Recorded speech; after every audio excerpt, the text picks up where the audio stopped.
We're just doing this off memory, but the biggest special teams plays of Kirby Smart's time at Georgia. Now, let me set this up. The other day, we were talking about, you know, the defensive line at Georgia and all this stuff. But that got us thinking, or me thinking, about how many special teams plays have really mattered at Georgia. So I'm just gonna throw some out there. 16 Kentucky, okay? Rodrigo kicks game winner. 17 Oklahoma. There's really two on that deal. Field goal headed into halftime. And then the field goal block. And Jake Fromm's hold, which led to the... I love that. He definitely held. It's so funny. Jake Fromm catching strays. Well, and riding this is not an anti-Jake Fromm house. But then just lately, you know, we kind of skipped over this one. Your boy Jack Penesley. People get so sensitive about how I pronounce his last name. Oh my God. Well, you're wrong. Leg. So... Well, I mean, all right. But Jack will be all right. Yeah, Dean Leg. I got people telling me Leg. Someone called me Legs the other day. That's not a nickname, people. That's just something you come up with. Tim Legler. D-Legs. D-Legs? No. So Jack Podlesny's giant kick there at the Peach Bowl, they'd have lost that game. But then even more importantly here lately,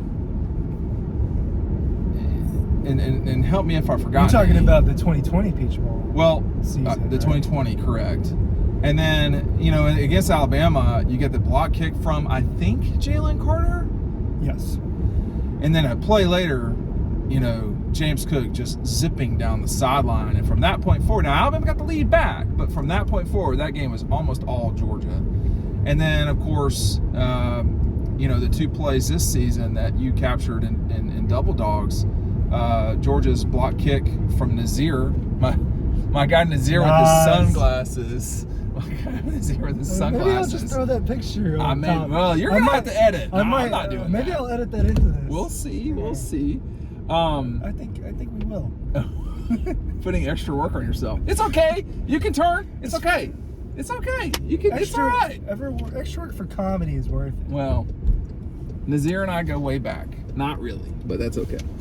We go back far enough.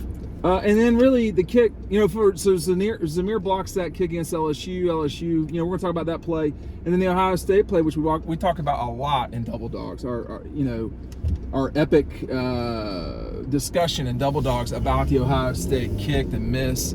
Well, we split those guys up and just talked to them. We did. Where do you want to start in the pantheon? I mean, like, are we like ranking them? Maybe? Well, let's just talk about them. As far as it's just a divided highway. We do not stop on divided highways. Like, what is hard about this? People are they're trying. It's a school bus, man. It's a divided highway. It's for Ryan, the kids. It's a divided highway. Keep them kids on that side of the street.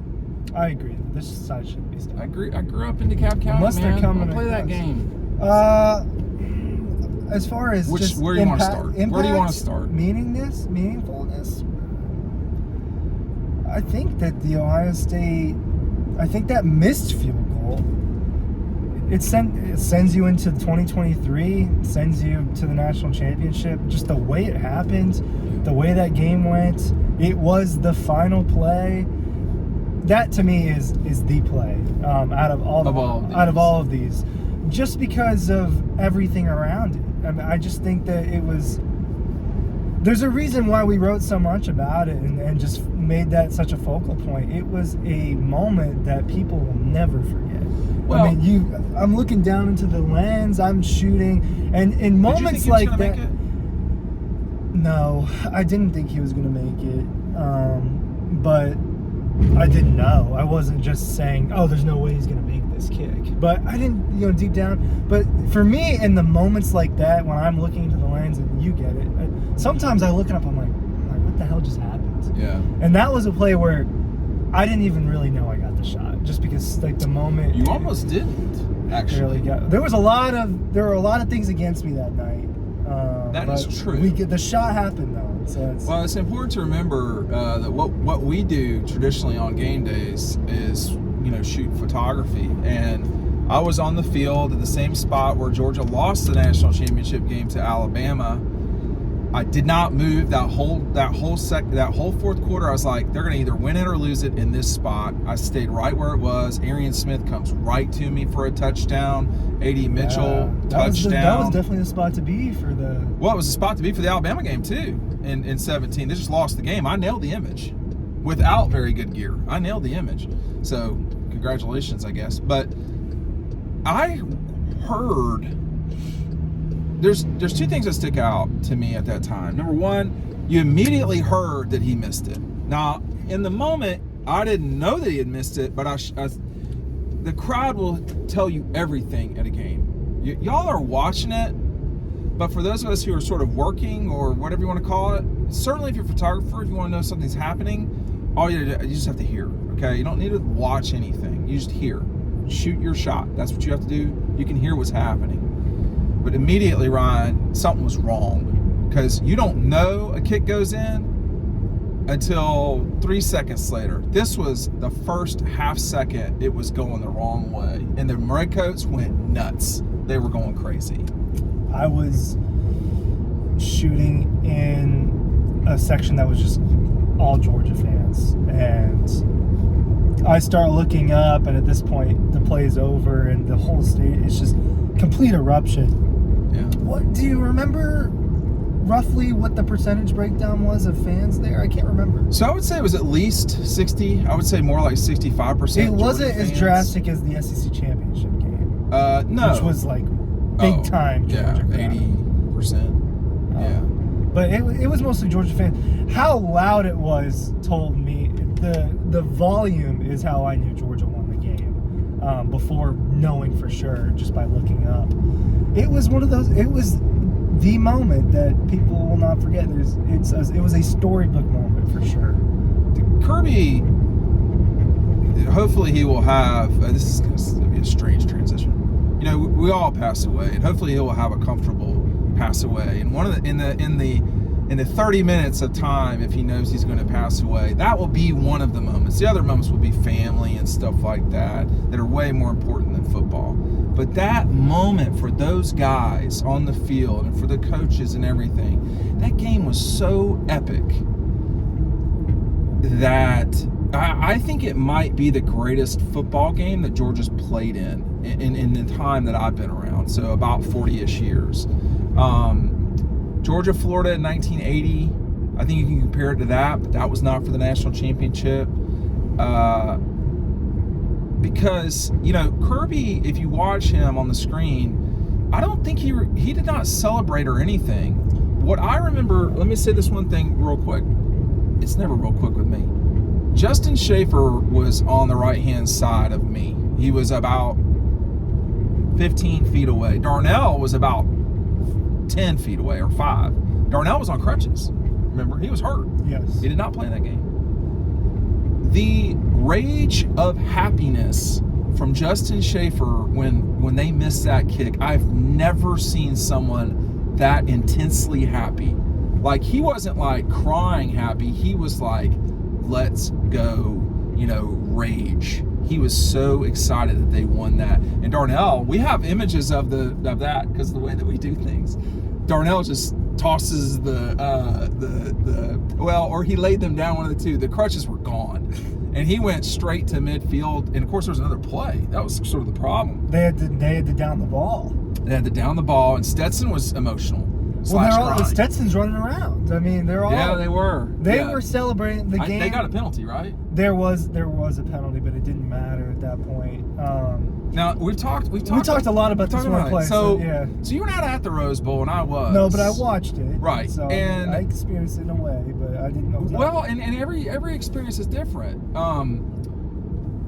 You know, I was very fortunate to be, luckily, stayed on the end of the end zone where Georgia was coming to, because you got a 50-50 shot, because they flipped the coin and they were running at the Redcoats. So that's where I'm going, where I didn't move.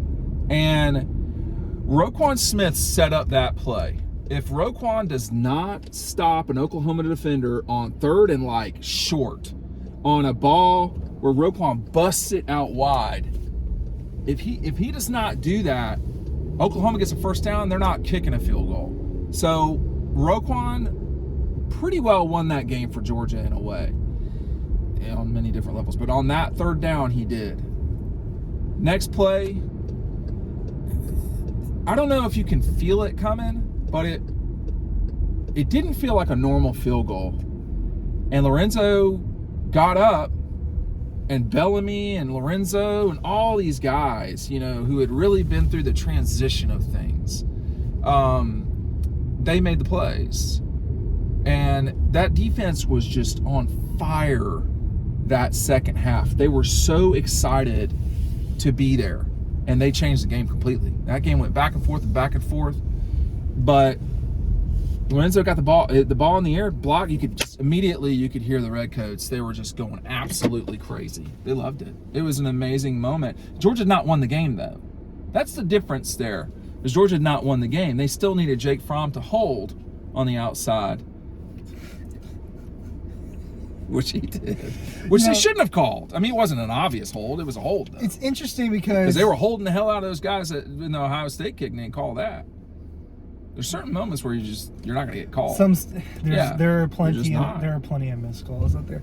It's interesting how different it is the way you consume the game on television and the way you consume the game in person. So you were at both of those games. I was just at the Peach Bowl. I was not at the Rose Bowl, and I can only imagine what it was like. I feel like I have a good understanding for what it probably felt like out there, just from being. I think Ohio State was more intense, personally. But now you were at Alabama when that kick was blocked. We didn't know it at that second, but the game had changed dramatically at that moment. Yeah. James Cook then ripped. Georgia could not run. Georgia was having a hard time doing almost anything. And when James ripped that run, I was like, oh my God, he's going to score. And my camera's not going fast enough. He got tackled, but the momentum then from that point forward, with the exception of the one play from Stetson, it was all Georgia. It's interesting to me with Georgia how something happens and then I'm like, well, there's just no way that's going to happen again. And with the heartbreaks that happened multiple times, the way that Alabama came back on them before, it ended up happening very similarly multiple times. Yeah. And then the Peach Bowl, the comeback, the back and forth, it's like, I can't believe that happened again. You're talking about in that game? Yeah. When we were in the Ohio, I was in disbelief when we were in the stadium because I was like, I don't want to say who I talked to because that would know me, but and I don't talk to some of these people that I'm thinking about all the time anyway. But there was a level of disbelief from the coaches on the field. The players were very excited. Of course, Jalen Carter didn't think he played well. He said that to me in Los Angeles, and I think after that game, he really just didn't feel like he had played well. I think Jalen felt like he had sort of dodged a bullet that day. But I can't remember Mishad's first name, but he was sort of, no one knows who he is, and that's fine. He's the long-time equipment manager at Georgia, which sounds like, oh, this guy doesn't really know he's responsible for all the equipment for football. That's a lot. And he's as long-term a Georgia person as there is, period. He's longer term than Kirby, all these people. Kirby left and all this. This guy's been around for like 20-something years straight. And he came running down after the assistant coaches. He was easily the most excited person. I've got this image of him, and I'm sure he's overly emotional, which he should have been. The whole place was emotional. Justin Schaefer, who does not play at Georgia, he played for the Falcons at that time. The other thing I think made it special is, I guess, was it was in Atlanta, and that mattered a lot too. It was against a marquee program. Yeah. Same thing as the Alabama team that all year people thought, well, if there's a team that's going to be Georgia, it's going to be Ohio State. Right. It was against talent that were just playing well, playing at the top of their game. You had C.J. Stroud and Marvin Harrison Jr. out there. I mean, those are two guys that are up there in the last few years of best college football players. Yeah, and for sure. It was a battle of so many things. Both quarterbacks were phenomenal. Stetson was phenomenal. CJ was phenomenal.